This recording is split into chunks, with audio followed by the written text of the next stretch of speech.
There have been growing concerns about the local economy, with the total amount of exports dipping 4 months straight.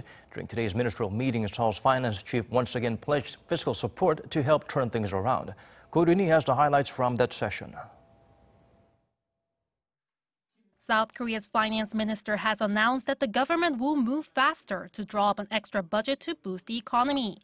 This comes after the ruling Democratic Party, the government, and the Blue House agreed last week on the need for an extra budget to manage economic downside risk and to do something about fine dust pollution. The government plans to submit the budget to the National Assembly by April. Speaking Monday at a meeting of ministers related to the economy, Minister Hong laid out the urgent issues the country faces. For instance, the head of the IMF warned last week that global economic growth has lost momentum and that 70% of the world economy is likely to slow down this year. Trade figures aren't looking great either. The WTO announced on the same day that world trade is expected to grow by 2.6% this year, which is sharply down from an earlier forecast of 3.7%.